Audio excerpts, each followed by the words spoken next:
Amis internautes, n'oubliez pas de liker, de vous abonner et de cliquer sur la note de notification pour ne rien rater. À mon nom propre, au nom de la représentation parlementaire, à M. Ahmadou Al-Aminoulo, qui hier a été nommé Premier ministre de la République du Sénégal. Je voudrais rappeler que je connais personnellement le Premier ministre du Sénégal, que j'ai fait nommer secrétaire général du gouvernement rattaché à la primature que je dirigeais, et avec lequel j'ai cheminé pendant 1 an et demi et abattu un travail colossal dans la confection d'abord des référentiels, notamment celui du Sénégal 2050, le master plan, le master plan et tous les autres documents relatifs au référentiel.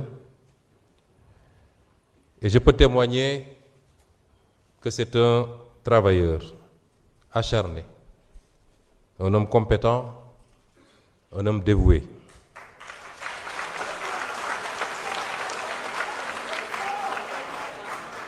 Même si par ailleurs, je dois à la vérité que nous avons certaines divergences sur certaines questions, notamment la question monétaire, la gestion de la dette et d'autres questions similaires. Je voudrais dire qu'un gouvernement se forme normalement avec la formation politique majoritaire dans un pays.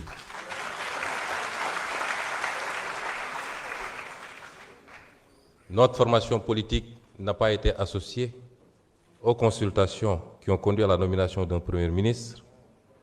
Elle n'est pas associée à ce jour aux consultations pour la formation d'un gouvernement et par conséquent, je voudrais dire qu'on ne peut pas faire du PASTEF sans PASTEF.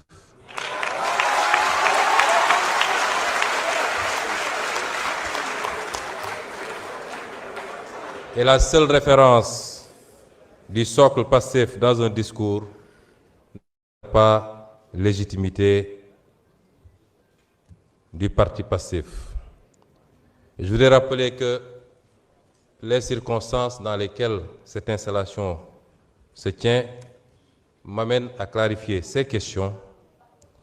Malgré ce raté, malgré ce faux départ par rapport à la nomination du Premier ministre, PASTEF, qui est la formation politique, et c'est inédit dans les annales politiques de ce pays et peut-être du monde, qui est la formation politique à la fois majoritaire dans l'opposition et au pouvoir, reste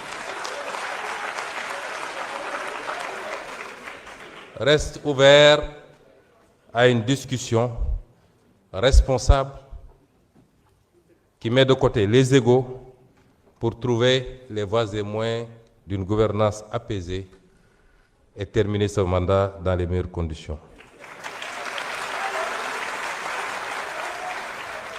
Et cette discussion ne se fera pas autour des hommes et des femmes. Elle se fera autour des orientations et du programme. Sur quoi devrons-nous entendre désormais avec l'exécutif? Quels sont les engagements qui ont été pris récemment sur la question liée à la restructuration? Quelles perspectives pour le maintien du pouvoir d'achat et éviter de faire subir aux Sénégalais les conséquences d'une augmentation? Quid de la justice et du jubal jubbanti? Autant de questions qui devront fonder les discussions s'il en est avec le président de la République pour pouvoir envisager de continuer à l'accompagner dans la sérénité, le parti, l'Assemblée nationale, les majorités que nous détenons aussi bien dans l'opposition qu'au niveau de l'exécutif. Et j'en appelle donc au sens du dépassement. On ne peut pas être dans un système d'hyper-présidentialisme au Sénégal aujourd'hui. Et la configuration actuelle en a décidé ainsi. Mesdames et messieurs les honorables députés, nous voici réunis dans cet hémicycle en un jour 3 fois symbolique. Lendemain de Pentecôte et retour de Popenguine pour les chrétiens, jour de la station et du jeûne d'Arafat et veille de la Tabaski pour les musulmans. Il y a quelques jours encore, j'étais à la tête du gouvernement. Mon bilan y est très précis. Transparence sur la dette cachée, renégociation des intérêts compromis du Sénégal, respect des échéances de la dette, refus de la restructuration, plan de redressement économique et social, moralisation de la vie publique, notamment pour tout ce qui concerne les fonds, la corruption, le train de vie de l'État et les réformes, exigence de justice, protection de la société et de ses valeurs, notamment avec cette loi contre l'homosexualité, gestion des cas complexes liés aux inondations et des campagnes de production agricole, maîtrise du coût de la vie pour les Sénégalais, apaisement du climat social, redéfinition du modèle de développement, sauvetage des entreprises en difficulté et lutte contre la corruption, je le répète encore. Et maintenant, l'Assemblée nationale. Qu'il me soit permis d'abord de rendre un hommage appuyé, fraternel et solennel à mon prédécesseur.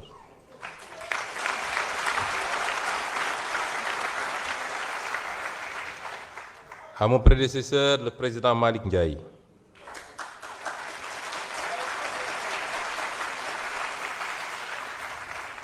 Pour sa loyauté sans faille envers les idéaux patriotiques qui nous rassemblent.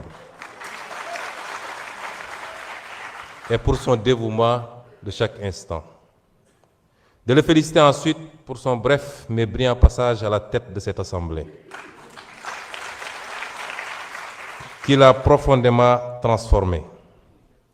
Sur le plan matériel et symbolique, il a réhabilité ce bâtiment qui commençait à porter les stigmates du temps, de l'usure et de l'abandon, lui rendant un peu de son lustre et de sa superbe. Sur le plan humain, il a porté une attention exemplaire aux hommes et aux femmes de cette institution. Techniciens, greffiers, collaborateurs, personnes de service, améliorant leur statut, rappelant avec force que derrière les bancs des députés, il y a des vies, il y a des familles, des dignités à protéger.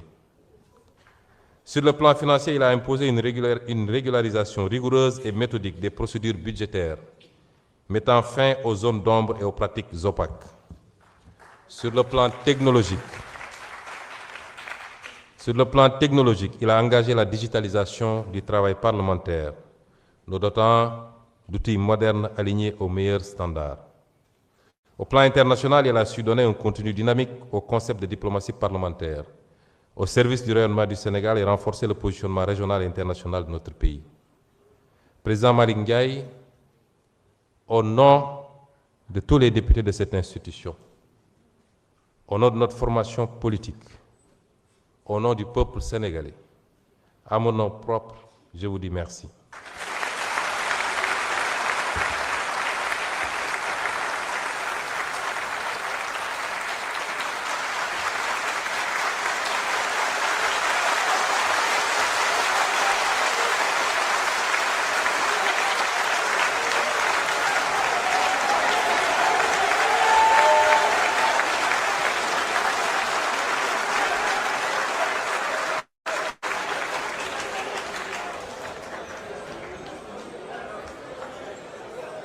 Je remercie également du fond du cœur les députés qui m'ont accordé leur confiance. Députés de la majorité, mais plus encore députés de l'opposition qui m'ont accordé leur confiance. Cette confiance me lie. Aujourd'hui, vous me donnez plus que jamais les moyens insoumis et institutionnels de notre rôle de gardien vigilant de notre révolution.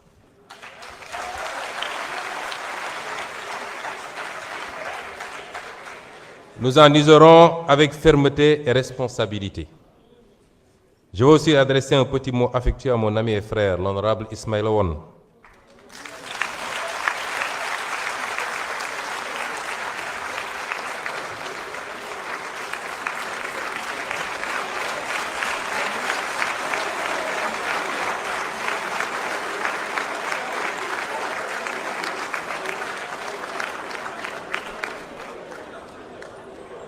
Ismaïl, j'ai éprouvé une immense satisfaction de savoir que ça allait être toi, mon suppléant.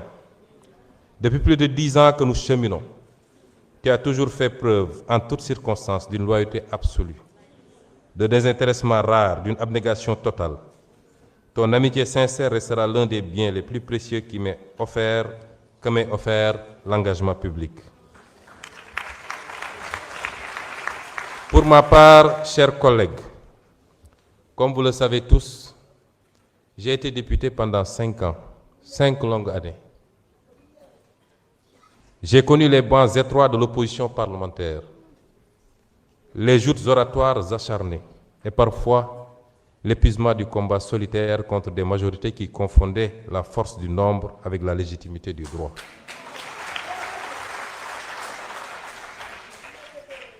Puis j'ai été maire avant d'être appelé à devenir Premier ministre.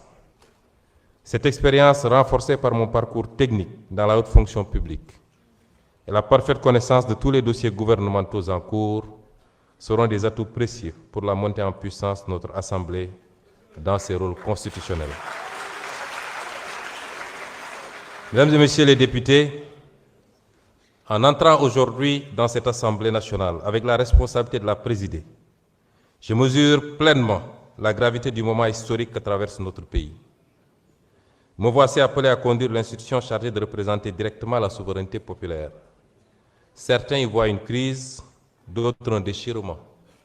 Moi, j'y vois d'abord une épreuve de vérité pour notre démocratie. Les peuples ne jugent pas seulement les hommes politiques sur leur victoire. Ils les jugent surtout sur leur capacité à demeurer fidèles à leurs principes lorsque le pouvoir devient inconfortable. Car il existe une question plus importante que celle de savoir qui gouverne. Cette question est: au nom de quoi gouverne-t-on? Depuis plusieurs mois, notre pays a vu émerger des divergences profondes au sommet de l'État.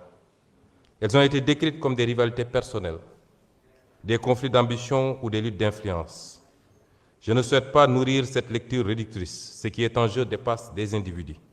Ce qui est en jeu, c'est le rapport entre la morale et la politique.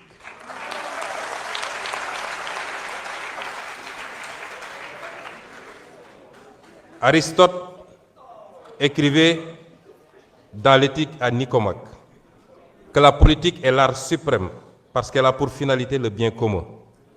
Non pas pour le bien d'un clan, non pas pour la conservation d'un pouvoir pour lui-même, mais le bien de la cité.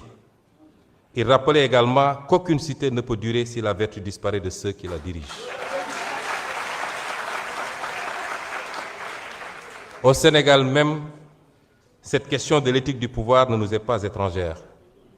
Le président Mamadou Dia rappelait déjà, au lendemain de l'indépendance, qu'aucun projet de transformation nationale ne peut survivre si les dirigeants confondent l'État avec leurs propres intérêts. Pour lui, la souveraineté ne pouvait pas être seulement politique. Elle devait être morale, économique et sociale. Il savait qu'un pays peut disposer d'un drapeau, d'un hymne national et d'institutions tout en demeurant prisonnier de pratiques qui vident la République de son sens. Ce que Mamadou Dia avait compris très tôt, beaucoup de nations africaines l'ont découvert parfois trop tard. Un pays peut survivre à la pauvreté matérielle, mais rarement à l'effondrement de sa morale publique. Une nation ne meurt pas seulement de pauvreté économique, elle peut mourir de fatigue morale. Elle peut mourir lorsque les institutions cessent d'être au service du peuple pour devenir des instruments de confort, de peur et de calcul.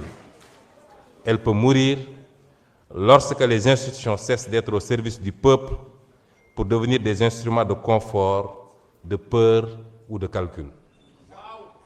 Nous venons d'une longue histoire de dissolution africaine. Combien de peuples ont vu des mouvements de libération devenir des appareils de domination? Combien de promesses de rupture se sont dissoutes dans les privilèges, les accommodements et les silences? Combien de révolutions ont fini par craindre la transparence qu'elles réclamaient hier? Saint Augustin, dans la Cité de Dieu, posait une question redoutable. Qu'est-ce qu'un État sans justice? Sinon une grande association de brigands. Qu'est-ce qu'un État sans justice? Sinon une grande association de brigands.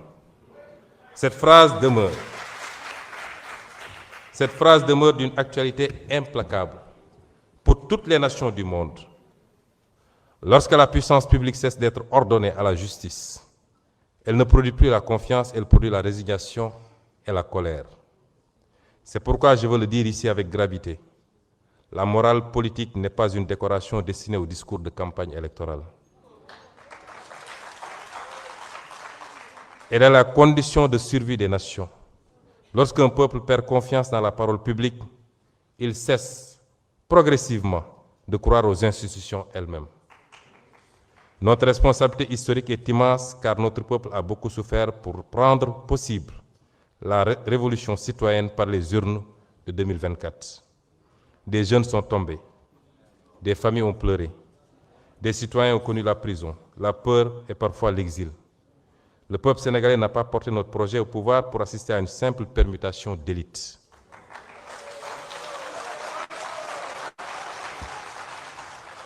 Il l'a porté pour restaurer une certaine idée de la dignité publique. Cette fidélité intérieure à la dignité d'un peuple traverse toute notre histoire nationale. Aline Sitoé Diatta avait déjà compris qu'un peuple ne demeure libre que lorsqu'il refuse intérieurement la résignation. Face à la domination coloniale, elle ne disposait ni d'armée, ni d'État, ni d'institutions. Elle ne possédait qu'une force morale, la conviction qu'aucune puissance n'est durable lorsqu'elle exige d'un peuple qui renonce à sa dignité. Cette leçon demeure actuelle. Les nations commencent à se perdre le jour où leurs dirigeants demandent à leur peuple de s'habituer au renoncement. Cheikh Ahmadou Bamba, lui aussi, nous a transmis.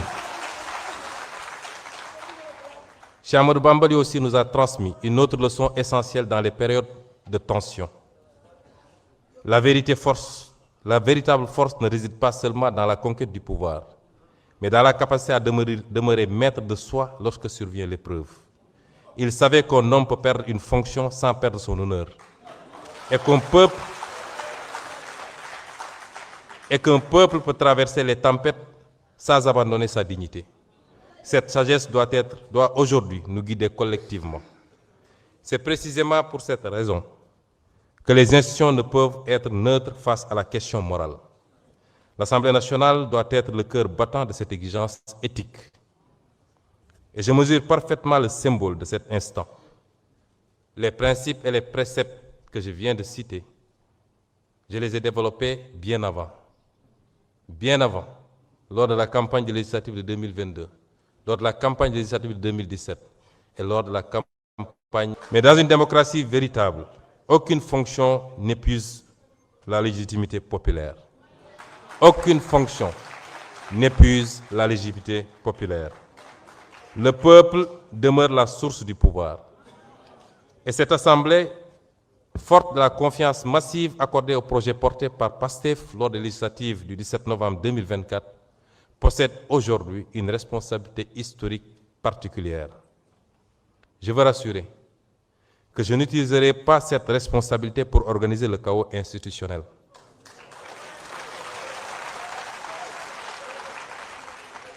Je n'utiliserai pas, et aucun député avec moi, je n'utiliserai pas cette Assemblée pour nourrir des vendettas personnels. Ce serait trahir notre propre combat. Mais je le dis avec la même clarté, l'Assemblée nationale ne sera pas une chambre d'enregistrement. Elle contrôlera l'action gouvernementale.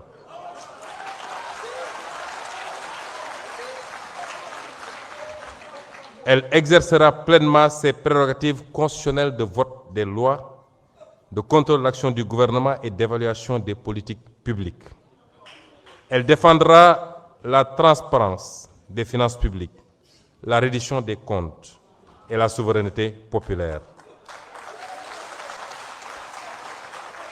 Elle usera de tous les leviers de contre-pouvoir, tous les leviers de contre-pouvoir constitués.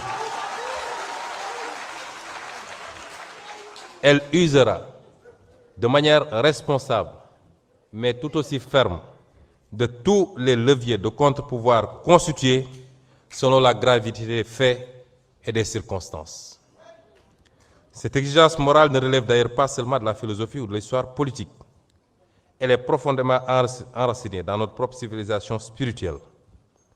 Le Coran enseigne qu'Allah vous commande de rendre les dépôts à leurs ayants droit. Et lorsque vous jugez entre des gens, de juger avec équité. Le pouvoir est donc un dépôt, une charge, une responsabilité devant les hommes et devant Dieu. Le calife Omar ibn Khattab craignait d'être tenu responsable. Craignait d'être tenu responsable devant Dieu si une mule trébuchait faute de route entretenue. Voilà le sens véritable de l'éthique politique. Considérer que chaque injustice ignorée, chaque privilège toléré, chaque renoncement devant la vérité finit par fragiliser toute la communauté nationale. Mes chers collègues, nous sommes entrés dans une nouvelle phase de notre histoire politique. Elle sera difficile. Elle sera traversée par des tensions, des tentatives de division et des pressions multiples. Mais elle peut aussi devenir un moment de maturation démocratique. Le Sénégal doit montrer à l'Afrique qu'une crise politique peut être affrontée sans haine, sans violence et sans effondrement institutionnel. Nous devons prouver qu'un peuple africain peut débattre fermement sans détruire son propre État. Nous devons démontrer que la fidélité aux principes est plus forte que les calculs de circonstances. Je tends la main à tous les députés de cette Assemblée, majorité comme opposition. Car au-dessus des appartenances partisanes, il existe une exigence supérieure, celle qui consiste à préserver la République, et l'histoire retiendra moins les postes occupés que les principes défendus dans les moments décisifs. Et dans ces moments-là, la seule véritable question est toujours la même. Lorsque le pouvoir nous met à l'épreuve, choisissons-nous le confort ou la vérité? Pour ma part, je continuerai de choisir la vérité. Vive l'Assemblée nationale, fière, rénovée et debout. Vive la République du Sénégal, une, indivisible, éternelle. Je vous remercie pour votre attention.